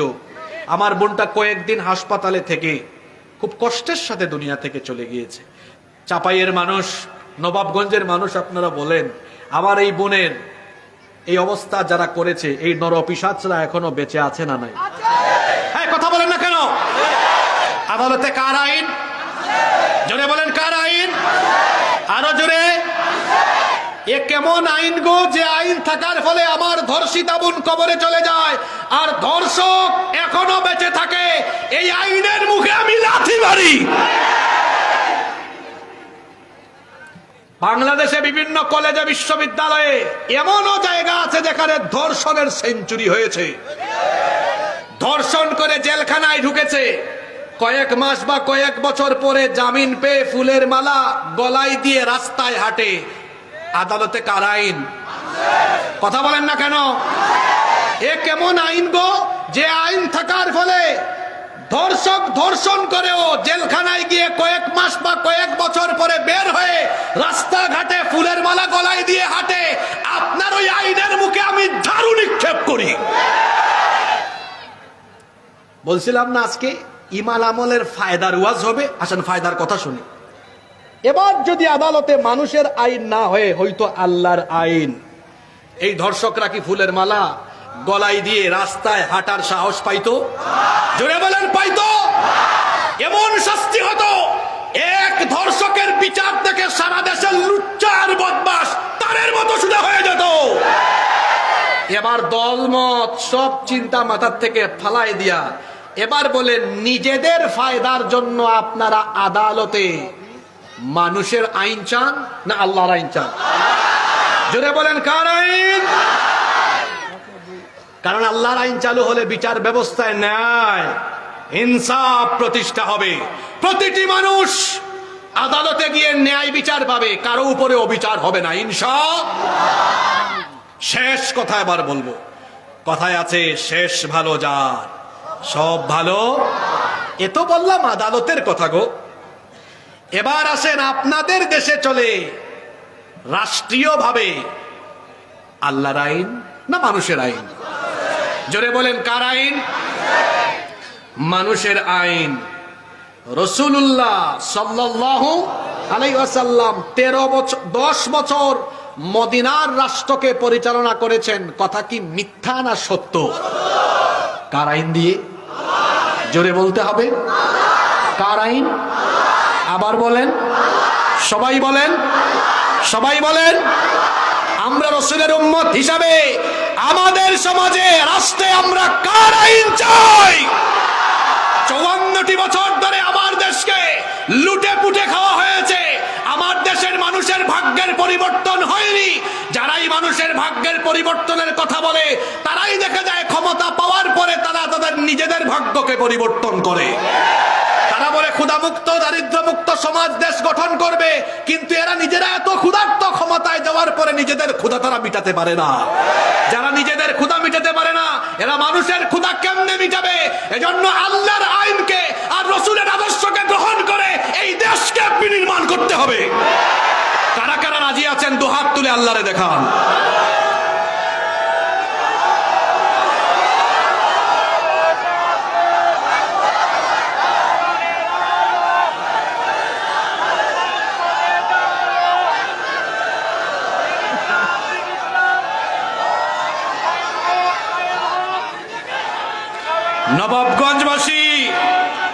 নবাবগঞ্জবাসী শুনেন, যেই হাতটা তুলেছেন এই হাত যেন মরার আগ পর্যন্ত ইসলামের পক্ষে ব্যবহার হয়। রাজি আছেন তো? যুবকদের হাতগুলো বেশি করে উঁচা হবে। যুবকদের হাত ইসলামের পক্ষে থাকবে তো? হাত নামান, হাত নামান। এই বাংলাদেশকে জুলুমের হাত থেকে বের করে নিয়ে আসার জন্য যুবকরা অগ্রণী ভূমিকা পালন করেছে। এই বাংলাদেশকে আলোকিত বাংলাদেশ হিসাবে বিনির্মাণের জন্য আবারও যুবকদেরকে সবার আগে এগিয়ে আসতে হবে। সম্মানিত ভাইরা, কষ্ট হচ্ছে আপনাদের? আমি কি আর 4-5 মিনিট সুযোগ পেতে পারি? ইনশাআল্লাহ। কি সুন্দর, কি সুন্দর ভাষা গো আপনাদের। বড় ভালো লাগে আপনাদের কথা শুনতে। আমি যতবার চাপাইয়ে এসেছি, চাপাইয়ের মানুষের সাথে মিশতে, কথা বলতে খুবই ভালো লাগে আমার। খুব সুন্দর আচরণ আপনাদের, খুব অতিথিপরায়ণ আপনারা, আর ভাষা এত সুন্দর, মাশাআল্লাহ, খুব ভালো লাগে আমার। সিলেটে গিয়েছেন নাকি আপনারা? কারা কারা গিয়েছেন হাত তুলেন তো। আরে বাপরে বাপ, আপনারা সিলেটে কি বিয়ে শাদী করেছেন না নিয়ে আসছেন না দিয়েছেন? গিয়েছেন না? মাশাআল্লাহ, ঠিক আছে। আমি তো ভাবছিলাম আম খাইয়া সবার মাথা ঠান্ডা, কিন্তু এখানে আইসা দেখি না, গলায় খুব আওয়াজ আছে আপনাদের। আলহামদুলিল্লাহ, আল্লাহ আমাদেরকে দিনের জন্য কবুল করেন। এবার আপনারা বলেন, আল্লাহর দিন ইসলাম, আল্লাহর আইন যদি আমাদের রাষ্ট্রের সব জায়গায় প্রতিষ্ঠা হয়, আমাদের ফায়দা আছে না নাই? শোনেন, আমি বলছিলাম না রাজনৈতিক ওয়াজ এখানে হবে না, আমরা ঈমান আমলের ফায়দার ওয়াজ শুনবো। আমি ফায়দার কথা বলি। 1 নম্বর ফায়দার কথা বলছিলাম, আদালতে আল্লাহর আইন থাকলে অবিচার বন্ধ, জুলুম বন্ধ। এবার আরেকটা ফায়দার কথা শুনি, মনোযোগ আছে তো সবার? আল্লাহর আইন যখন দেশে থাকবে, গরিব মানুষ থাকবে না, বেকার থাকবে না। এই যুবক ভাইয়েরা, অনেকে বেকার আছে না? বেকার থাকবে না, দরিদ্র থাকবে না, বেকারত্ব থাকবে না। তাহলে আপনি বলবেন, হুজুর এই বেকারত্ব, এই দারিদ্রতা কিভাবে দূর করা হবে?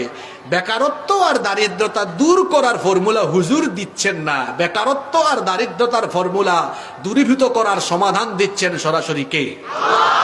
সেই সমাধানটা হলো যুগ যুগ ধরে চলা সুদ ভিত্তিক অর্থ ব্যবস্থার পরিবর্তে আল্লাহর দেওয়া যাকাত ভিত্তিক অর্থ ব্যবস্থা। এটাকে যদি প্রতিষ্ঠা করা যায়, তাহলে একটা সমাজ এবং একটা দেশকে মুহূর্তের মধ্যেই বদলে দেওয়া যায়। এজন্য আল্লাহ তাআলা বলেছেন, আল্লাযীনা ইম্মাক্কান্নাহুম ফিল আরদি আকামুস সালাতা ওয়া আতাউয যাকাতা وأمروا بالمعروف ونهوا عن المنكر ولله عاقبة الأمور আর মুমিনদেরকে আমি যদি রাষ্ট্র ক্ষমতা দান করি, এক নম্বরে তারা সালাত কায়েম করবে। কি কায়েম করবে? দুই নম্বরে তারা যাকাত ভিত্তিক অর্থ ব্যবস্থাপনা প্রবর্তন করবে। কি ভিত্তিক? জোরে বলেন, কি ভিত্তিক? ইসলামী রাষ্ট্রের প্রাণ হলো যাকাত। প্রাণ হলো কি? আমাদের দেশে মানুষ যাকাত শুনলেই মনে করে এগুলো খয়রাতির মতো, মানে দিবে আর নিবে। এই যে যাকাতের নামে শাড়ি দেয়, লুঙ্গি দেয়, 500 টাকা 200 টাকা 300 টাকা করে বিতরণ করে, এভাবে করে যাকাতের হক আদায় হয় না। যাকাত দেওয়া হয়েছে বেকারত্ব ঘোচানোর জন্য, দারিদ্রতা দূর করার জন্য। যাকে যাকাত দিবেন সে যেন আর গরিব না থাকে, আগামী বছর যেন সে আর যাকাত না খায়। এবার আসেন, আপনাদের ধৈর্য কুলাচ্ছে তো? এই তো আমি যা বলছি তাই, 3-4 মিনিট ধৈর্য আছে তো? আচ্ছা, মনে করেন এখন যাকাত এই গ্রামে, বুয়ালিয়া গ্রাম, তাই না? এই বুয়ালিয়া গ্রামের সব মানুষের যাকাত গুলো একত্রিত করলো। এই সংগঠনের নাম মনে করেন মানব কল্যাণ সংগঠন। শুনতেছেন আপনারা? দেখা গেল এখানে যাদের উপর যাকাত ফরজ হয়েছে, নিসাব পরিমাণ মাল আছে, তাদের যাকাতকে একত্রিত করে দেখা গেল এর পরিমাণ হলো 2 লক্ষ টাকা আসছে। কত লক্ষ টাকা? এই 2 লক্ষ টাকা আপনি যদি 500 টাকা করে জন প্রতি দেন, মোট 400 জন মানুষকে দিতে পারবেন। কয়শো? আপনারা আমাকে বলেন, এই 400 জন মানুষকে জন প্রতি 500 টাকা করে দিলে এরা কি গরিব থেকে ধনী হয়ে যাবে? এক বেলা খাইতে পারবে, পরে আর খাইতে পারবে না। কিন্তু এই 2 লক্ষ টাকা যদি 400 জনকে না দিয়ে যদি 3-4 জনকে দেন, একজন বিধবাকে একটা সেলাই মেশিন কিনে দিলেন, আরেকজন দরিদ্র মানুষ কুটির শিল্পের জন্য ব্যবস্থা করে দিলেন, আরেকজনকে আপনি হালের একটা বলদ কিনে দিলেন, একজনের পরিবার চলে না, তার একটা ভ্যান কিনে দিলেন। এই 3-4 জনের পরিবার এখন চলার মতো ব্যবস্থা হয়ে গেল কি হয়ে গেল না? যাকাতের ফর্মুলা হলো এইভাবে যাকাত দিতে হয়। এত আমি আপনার বুয়ালিয়ে দিয়ে বুঝাইলাম। এবার শুনেন গো, বাংলাদেশে কি হবে যদি রাষ্ট্রীয়ভাবে যাকাতের ব্যবস্থাপনা করা হয়, যাকাত মিনিস্ট্রি থাকে, মন্ত্রণালয় থাকে, আর সারা দেশের মুসলমানদের সম্পদের হিসাব সরকারের কাছে থাকলো। যাদের নিসাব পরিমাণ মাল আছে, বছর শেষে চিঠি আসছে, মিস্টার অমুক এবছর আপনার এত টাকা আসছে, আমাদের সংশ্লিষ্ট অফিসে বা অমুক জায়গায় গিয়ে এটা জমা দেন। সারা দেশের যাকাতের টাকাগুলোকে একসাথে করে, আমি তো যাকাত নিয়ে ব্যক্তিগতভাবে গবেষণা করেছি, আমি বোঝানোর জন্য একটা কম পরিমাণ অ্যামাউন্ট ধরছি। মনে করেন এই বছর গোটা দেশ থেকে যাদের উপর যাকাত ফরজ হয়েছে উত্তোলন করে দেখা গেল মোট পরিমাণ দাঁড়িয়েছে 140,000 কোটি টাকা। এইটা 2-3 বিভাগ দিয়ে সম্ভব, শুধু চট্টগ্রাম আর সিলেট বিভাগ দিয়ে এটা সম্ভব। কিন্তু আমি বোঝানোর জন্য আপনাকে বললাম 140,000, জোরে বলেন 140,000 কোটি টাকা এবার সরকারের কাছে জমা পড়লো। এবার যদি দেশের 70 লক্ষ বেকার যুবক, বুঝে থাকলে বলতে হবে কত লক্ষ বেকার, এদেরকে 64 জেলা থেকে 70 লক্ষ যুবককে ঢাকায় নেওয়া হলো, নিয়ে প্রত্যেকের হাতে এই যে তাকান 2 লাখ টাকার চেক দেওয়া হলো বেকারদেরকে। ধরো নাও, 70 লক্ষ গুণ 2 লক্ষ, ক্যালকুলেটারে হিসেব মেরে দেখেন 140,000 কোটি টাকা দেওয়া হলো। দিয়ে বলা হলো এই বেকার ছেলেরা শোনো, চাকরি বাকরি নাই, ব্যবসা ট্যাবসা নাই তোমাদের, 2 লাখ করে টাকা দিলাম, যাও মাছ চাষ করো, মুরগি পালন করো, হাল চাষ করো, জমিনে এই ক্ষেত করো, কুটির শিল্প করো, ভ্যান কিনো, রিক্সা কিনো, সিএনজি কিনো, এটা করো ওইটা করো, ছোটখাটো ব্যবসা ধরাই দিলেন। শোনো, টাকাটা যে দিচ্ছি প্রতিটা উপজেলায় আমাদের অডিট অফিসার আছে, তোমাকে পর্যবেক্ষণ মনিটরিং করবে, এটা দিয়ে কি করো কি করো না মনিটরিং এর আওতাভুক্ত রেখেছি। এই রকম সদিচ্ছা থাকলে ইসলামী রাষ্ট্রে যাকাত ব্যবস্থাপনায় 1 বছরে দেখা গেল কত লক্ষ যুবকের কর্মসংস্থান হলো? কথা বলেন, জোরে বলেন। আমি যে ফর্মুলার কথা বলছি এটা কি বাস্তব না অবাস্তব? এটা আমার দেওয়া না, কার দেওয়া? মানুষের আইন গ্রহণ করছেন তো। 54 বছর ধরে দেশটা গরিব আছে, আপনারা গরিবই থাকবেন। এই নবাবগঞ্জ থেকে আমি চ্যালেঞ্জ করে বলে গেলাম, বাংলাদেশে দারিদ্রতার কবর 54 বছরে মানুষের তৈরি করা আইন দিয়ে দারিদ্রতার কবর রচনা করা যায়নি। যারা মানুষের তৈরি করা আইন দিয়ে দারিদ্রতা মুক্ত বাংলাদেশ করতে চায়, চ্যালেঞ্জ ছুড়লাম, তারা পারবে না।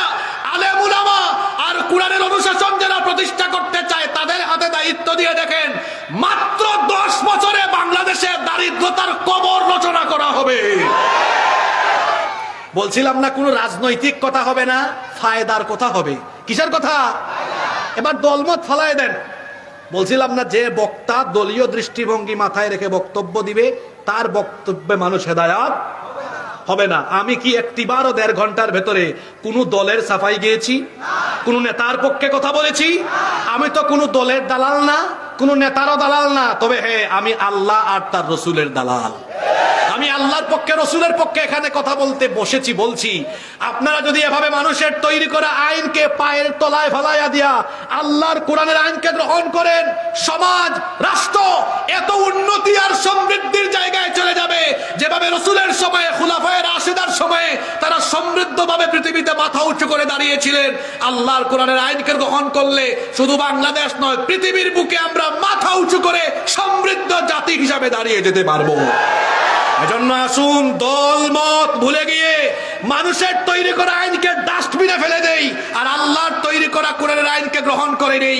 কারা কারা রাজি আছেন আল্লাহরে 2 হাত তুলে দেখান।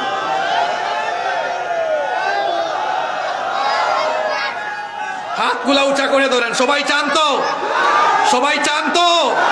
এই যে আজকে এত সুন্দর পরিবেশে বসে আলোচনা শুনলেন, আমার ভাইরা এত সুন্দর আয়োজন করলো, তাদের কিছু ঘাটতি থেকে গেছে।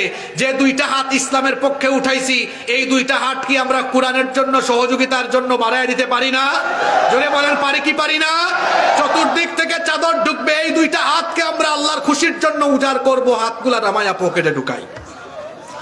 ইনশাল্লাহ তো ছোট হয়ে গেছে গো। হ্যাঁ, এবার পকেটে ঢুকাই, মানুষের পকেটে না, নিজের পকেটে। কই আপনারা একটু এখন কিন্তু ওই চাচাকে ধরেন, খবর আছে উঠলে চাচা এখন 5,000 টাকা গুনতে হবে গো, চুপচাপ বসে যান। হ্যাঁ, চতুর্দিক থেকে ব্যাগ যাচ্ছে, আমরা 2টা হাত পকেটে ঢুকাই। ঢুকাচ্ছি তো? মা বোনদের প্যান্ডেলেও ব্যাগ যাচ্ছে, আপনারা সবাই সামিল হবেন। আমি দীর্ঘ সময় ধরে কোরআন সুন্নাহর আলোকে যে একটি আয়াত থেকে কথা বলছিলাম, আমার তো আয়াতটা শেষ করতে হবে। আপনারা 2 মিনিট আমাকে সময় দিবেন না? 2 মিনিট সময় দিবেন না? কেউ কিন্তু উঠবেন না। ওই যে শার্টওয়ালা দাঁড়িয়েছেন একজন, খবরদার বসে যান।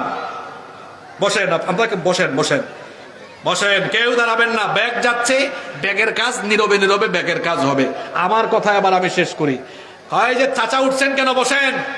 আল্লাহ বলেছেন ইন্নাদ-দীনা ইনদাল্লাহিল ইসলাম, নিশ্চয়ই আল্লাহর কাছে একমাত্র দ্বীনের নাম কি? এরপরে আল্লাহ বলেছেন ওয়া মাখতালাফাল্লাযীনা উতুল কিতাব মিন বাদি মা জাআহুমুল ইলমু বাগিয়াম বাইনাহুম, যাদেরকে কিতাব দেওয়া হয়েছে সুস্পষ্ট জ্ঞান আসার পরও শুধু পারস্পরিক বিদ্বেষবশত যারা মতবিরোধে লিপ্ত হয়েছে, ওয়া মাইয়াকফুর বিআয়াতিল্লাহ, যারা আল্লাহর আয়াতের সাথে নাফরমানি করেছে, এদের হিসাব সহজ না কঠিন? আওয়াজ তো কমে গেল। সহজ না কঠিন? কঠিন হিসাব হবে, কারণ আল্লাহ ফাইন্নাল্লাহা সারিউল হিসাব, হিসাব গ্রহণে দ্রুত। আল্লাহর হিসাব থেকে, কঠিন হিসাব থেকে যদি আমরা বাঁচতে চাই, তাহলে দ্বীন ইসলামকে আমরা আমাদের জীবন পরিচালনার একমাত্র বিধান হিসাবে গ্রহণ করে মৃত্যু পর্যন্ত দ্বীন ইসলামের পথে আমরা অটল অবিচল থাকবো। রাজি আছেন সবাই? রাজি আছেন সবাই? আল্লাহ সবাইকে কবুল করেন। আমাকে এখানে কমিটির ভাইয়েরা, সাখাওয়াত ভাই সিলেটে থাকে, সেনাবাহিনীতে জব করে, কি জানি লিখছে, গজল সিলেট। আমি তো আসলে মাহফিলে এগুলো বলে সময় নষ্ট করি না, কারণ কোরআন হাদিসের কথা বলতে বলতেই তো শেষ হয় না। এটা তো ইউটিউবে আছে। সাখাওয়াত ভাই, তারপরেও কি বলা লাগে? হ্যাঁ, ঠিক আছে, টাকা পয়সা দিয়ে ফেলেন জায়গা মতো বেগে, এটা বলে আমরা তারপরে আস্তে আস্তে শেষের দিকে যাবো ইনশাআল্লাহ। এটা কিছুই না, এটা তেমন কিছু না, এটা সিলেটের একটা আঞ্চলিক সঙ্গীত। আর আঞ্চলিকতা ইসলামে নাই, কারণ আমাদের পরিচয় হলো আমরা মুসলমান। আমরা কি? যে ব্যক্তি আসাবিয়াতের দিকে ডাকে সে মুমিন হতে পারে না। এটা একটা আঞ্চলিক সঙ্গীত, শুনতে চাইছে শোনাইছি, কিন্তু আমরা আঞ্চলিকতার উপরে যেন না থাকি। আমাদের ভ্রাতৃত্ব উখুওয়াতটা হবে দ্বীন ইসলামের উপর ভিত্তি করে। কিসের ভিত্তিতে? দ্বীন ইসলামের ভিত্তিতে। সুরমা গাঙ্গর ফারোবারি, শাহজলালোর উত্তর সরি, দেশ বিদেশ বেটাগিরি, আমরা হক্কল সিলটি। আপনাদের আছে আমের বাগান, আর সিলেটে আছে কমলার বাগান, চায়ের বাগান তো আছে। সিলটর ওই কমলার বাগান, খাইলে জোড়ায় হখলর ফোরান, সিলেটের চা না খাইলে ভাই দিন খাটতো না একদিন, দিন খাটতো না একদিন। সুরমা গাঙ্গর ফারো বাড়ি, শাহজালালোর উত্তর সুরি, দেশ বিদেশ বেটা গিরি, আমরা হকল সিলটি, আমরা হকল সিলটি। সৌদি আরব, আবু ধাবি, কাতার, দুবাই, লন্ডন যাবি, আমেরিকাত গিয়া দেখবাই ফাইবাই খালি সিলটি, ফাইবাই খালি সিলটি। সুরমা গাঙ্গর ফারো বাড়ি, শাহজালালোর উত্তর সুরি, দেশ বিদেশ বেটা গিরি, আমরা হকল সিলটি, আমরা হকল নবাবগঞ্জবাসী। আমরা সবাই মুসলমান, এটা আমাদের পরিচয়, আমাদের উখুওয়াত, আমাদের ভ্রাতৃত্ব হবে দ্বীন ইসলামের উপর ভিত্তি করে। আল্লাহ আমাদেরকে দ্বীন ইসলামের উপরে অটল অবিচল থাকার তৌফিক দান করেন। আজকে যে আয়াত থেকে আলোচনা করলাম, এই আয়াত উপলব্ধি করে আমরা যেন দ্বীনের উপরে অটল অবিচল থাকি, দ্বীনের উপর থেকে যেন কবরে যাই। তাইলে কবরে একটা প্রশ্ন আছে না, মা দীনুকা, দ্বীনের নাম কি? চলে বলেন, দ্বীনের নাম কি? এটা তখনই বলতে পারবো যখন দ্বীন ইসলামকে পরিপূর্ণভাবে গ্রহণ করব। আল্লাহ সবাইকে তৌফিক দান করেন। আমাদের এলাকায় কি মোনাজাত হয়? আচ্ছা, তাহলে মোনাজাত দিয়ে দিব। আচ্ছা, একজন এতিম বোন দোয়া চেয়েছে, আমরা দোয়া করবো ইনশাআল্লাহ। আল্লাহুম্মা আমিন। আলহামদুলিল্লাহি রাব্বিল আলামিন, والصلاة والسلام على أشرف الأنبياء والمرسلين. ربنا ظلمنا أنفسنا وإن لم تغفر لنا وترحمنا لنكونن من الخاسرين. رب العالمين, গভীর রাত পর্যন্ত তোমার অসংখ্য বান্দা বান্দিরা নীরবে বসে বসে তোমার কালাম থেকে আলোচনা শুনেছেন।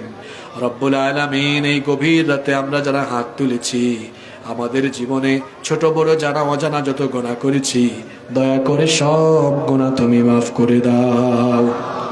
রব্বুল আলামিন, আমাদেরকে তুমি দ্বীনের উপরে অটল অবিচল থাকার তৌফিক দাও। আমাদের অভাব অনটন দূর করে দাও, হালাল রিজিক দাও, হারাম থেকে বাঁচায় রাখো। আল্লাহ, আমাদের স্ত্রী সন্তানদেরকে আমাদের জন্য চক্ষু শীতলকারী বানিয়ে দাও। আমাদের পিতামাতাকে মাফ করে দাও। যাদের বাবা মা কবরে চলে গিয়েছেন, কবরকে জান্নাতুল ফেরদাউস বানিয়ে দাও। যাদের পিতামাতা বেঁচে আছেন, নেক হায়াত বাড়ায়া দাও। আল্লাহুম্মা গফিরলি ওয়া লিওয়ালিদাইয়া ওয়া কুর রাব্বিরহামহুমা কামা ربياني صغيرا رب ارحمهما كما ربياني صغيرا. রব্বুল আলামিন, আমাদের যত আত্মীয় স্বজন কবরে চলে গিয়েছেন তাদেরকে মাফ করে দাও। এই বুয়ালিয়া এলাকায় যত মুর্দেগান কবরস্থানে শুয়ে আছেন, আল্লাহ সবাইকে তুমি মাফ করে দাও। রব্বুল আলামিন, আমাদের মধ্যে যারা অসুস্থ তাদেরকে শিফা দান করে দাও। আমাদের অভাব অনটন দূর করে দাও। যার যে সমস্যা আছে সমাধান করে দাও।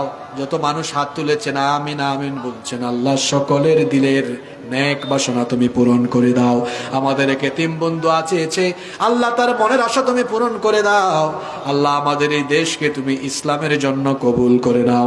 আমাদের সবাইকে দ্বীনের একনিষ্ঠ অনুসারী হওয়ার তৌফিক দিয়ে দাও।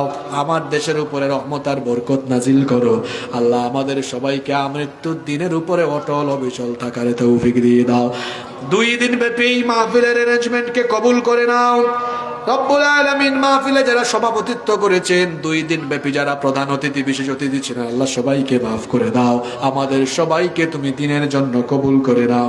এই মানব কল্যাণ যুব সংঘকে কবুল করে নাও। এই যুব সংঘে যারা আছেন, রব্বুল আলামিন, তাদের প্রত্যেকের গুনাহ খাতা মাফ করে দাও। প্রত্যেকটি যুবককে তুমি দ্বীনের জন্য কবুল করে নাও। এত এত বয়স্ক বাবারা, চুল পাকা দাড়ি পাকা বাবারা এসেছেন, আল্লাহ আমার বাবাদের গুনাহ খাতা মাফ করে দাও, ঈমানি জিন্দেগি নসিব করে দাও। এত যুবকেরা মাহফিলে এসেছে, আল্লাহ এই যুবকদেরকে নামাজি বানিয়ে দাও। এদেরকে তুমি দ্বীনের খাদেম বানায়া দাও। শুনেছি হাজার হাজার মা বোনেরা মাহফিলে এসেছেন, আল্লাহ আমার পর্দার আড়ালে থাকা মা বোনদেরকে মাফ করে দাও। সাইয়্যিদা আয়েশা রাদিয়াল্লাহু আনহার অনুসারী বানিয়ে দাও। আয়েশা রাদিয়াল্লাহু আনহার মতো জীবন গঠনের তৌফিক দাও রব্বুল আলামিন। যত কথা বলেছি কবুল করে নাও, যা বলতে পারিনি মনের সকল আকুতি ফরিয়াদ তুমি কবুল করে নাও। সাল্লাল্লাহু তাআলা আলা খায়রি খালকিহি মুহাম্মাদিন ওয়া আলিহি ওয়া আসহাবিহি আজমাইন ওয়া জাআল আখিরা কালামিনা ইনদাল মাউত লা ইলাহা ইল্লাল্লাহু মুহাম্মাদুর রাসূলুল্লাহ। আসসালামু আলাইকুম ওয়া রাহমাতুল্লাহ।